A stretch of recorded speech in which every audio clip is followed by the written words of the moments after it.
All right, Derek, let's flip to prep recruits. As Dre Gibbs-Horn was one of those. Amani Hansberry, a guy both excited. I know Illinois is really excited about as well. 2024 class, Illinois has Merez Johnson, who is now the top in-state prospect. Would have been even without James Brown transferring out of the state, as James Brown fell and Merez Johnson continues to be there. I'm a big fan of his game, just ferocious. Defensively, I think he's going to be really good. Rebounding going to be really good. I don't know if he's ever going to be a great shooter or scorer, but gives me some Musa Diabate vibes, which I think is a really good thing. But are they going to add anybody else in this class of 2024? Seems like it's been a little bit more quiet, though we have seen them be involved with some 2024 guys. So any names to know in that class as we really start to heat it up this summer? There are some names to know in terms of just bona fide, gotta have them targets. I don't know that they really have one of those right now, and it's different because even last year we were talking about, they dive in head first on Amani Hansberry and they want him so bad, and let's see if how that plays out throughout the summer and into Peach Jam and everything. And I don't think they necessarily have that guy, and it's totally different than obviously 2, 3, 4, 5 years ago when you're hosting, you bring in Ayo Dosunmu, and then the next week you bring in Taylor Horton Tucker, and you just have like a bunch of guys that you host in that class, and it becomes a huge push the next 3 or 4 months.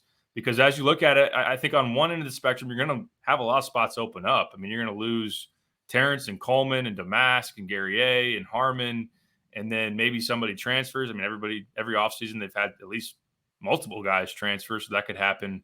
And all you have right now is Merez coming in 24. But I think they still want to have flexibility for the portal because, number one, it helps you get older immediately. You got proven guys in college.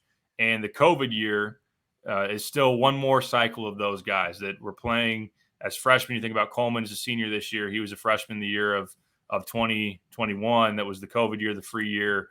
You're going to have another batch of guys that still have another season that can hit the portal and go anywhere. So I think you want that flexibility in the portal. So I think that you want this class to be pretty small. That's along the lines of what I've heard. But in terms of guys to name, Mikey Lewis is someone that they offered back in the spring, was one of the top scorers on the EYBL circuit. He's from the West Coast, played for Seattle Rotary, the EYBL team up there in the Northwest, I should say. Chester Frazier's got involved. They offered. He's talked about wanting to take a visit to Illinois at some point. That's one that, I mean, he's a top 75, top 100 guy.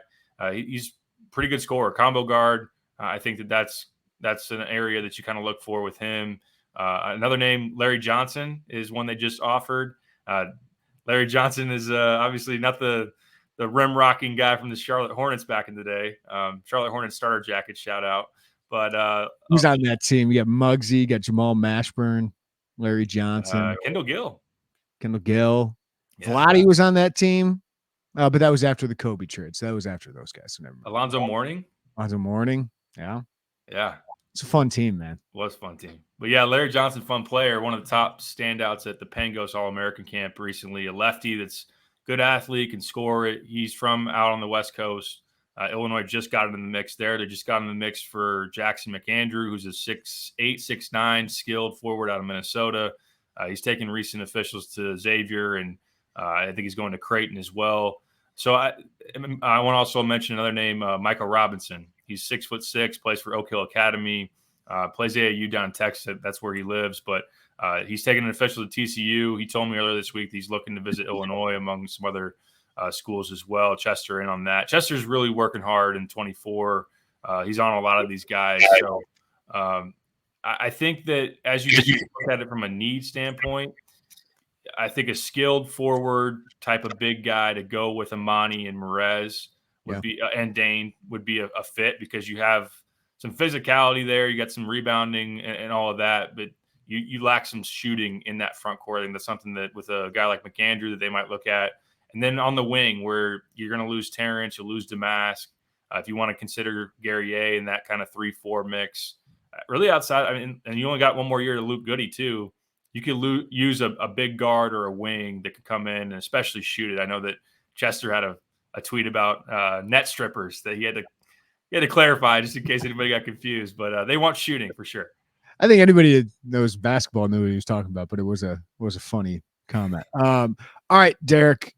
2025. I know it's way too early to be thinking about that because the roster's going to change a lot, but I do have my scholarship chart open, and it's like, oh, there could be half the roster open in that season because you're obviously losing Coleman, Terrence, Domask, Harmon, Guerriere this year, and then Dange and Goody potentially, and then more attrition potentially after that. But it should be a bigger prep class potentially if they want to go that route, depending on how they want to balance with transfers, but they can now talk to those guys. They've contacted 2025 prospects the last couple of days. It's early, but who should we know in that 2025 class?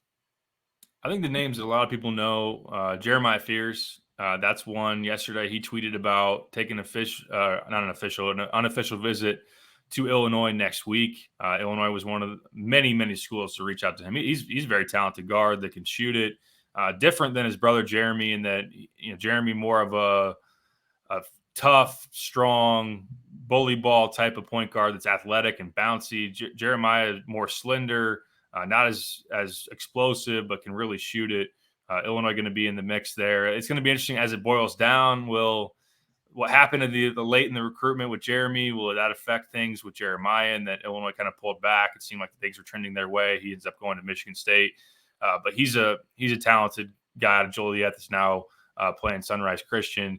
You also have Phoenix Gill that a lot of people are familiar with, Kendall's son that had a nice showing, St. Ignatius, at the state semifinal in a game against Simeon, put up 20-plus points, and going to see him this weekend at Riverside Brookfield. Looking forward to get a updated eval on him and how he looks. They've reached out to him. They're really like the one high major big player for him right now. I think a lot of people, even if they liked him, probably say, well, if he's good enough for us, he's going to go to Illinois. So that's one of those that you probably won't see a ton of other Big Ten schools or big schools get involved with him because of that fact. In terms of newer names, maybe Alex Alston plays for Kenwood. 6'8". Can I tell you a story about him? Yeah. So I went and saw Ty Rogers play against Kenwood, which was that loaded team with several. Day Ames was on that team. Went and saw them, but I saw the sophomore game beforehand. There's like this 6'6", 6'7" kid that looks like he should be playing the post, just popping threes and making them. I'm like, oh, I'm gonna write that kid's name down. It was Alex Alston, and he turns into a high major prospect. But like, he was a freshman at the time. I'm like, oh, that kid's really interesting just because of the length and his ability to make shots. And obviously, shot makers that are that long, because he could be a rim protector too, would be really interesting. Yeah, he can really shoot it with size, like you said, 6'8", 6'9" now. Macker and Fire Kenwood guy. They've been in the mix for him and reached out to him yesterday. So that's one to watch. And another guy that'll be at Riverside Brookfield, I'll be able to get eyes on this weekend. In terms of shoot for the moon, and I know everybody, I feel like every mailbag I get asked, when's Illinois going to get a 5-star? I don't know. I think they got the chance to get one, but it might be a while. Koa Pete.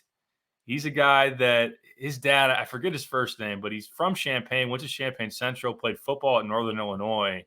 He is like a top 10 player in the country, has been a standout for the USA team, the under 16 that is playing this summer. And I mean, he's a beast. He's probably in that 6'7", 6'8" range. He's built really well, athletic, can shoot it. He's a do-it-all pro level type of talent that is now on the West Coast. He lives in Arizona, but his dad is from Champaign. He's had other siblings that have played athletics, have not gone to Illinois or anything like that. So you wonder what that connection really is, or how much, the connection, but like the pull back to Illinois. Like Kylan Boswell is obviously his grandfather played football at Illinois. So you kind of had that that was at least putting you in the mix or helping you there. I don't know that Illinois has that with Koa Pete, but he was one that they reached out to, obviously among a million other schools. But I mean, he's a big time player.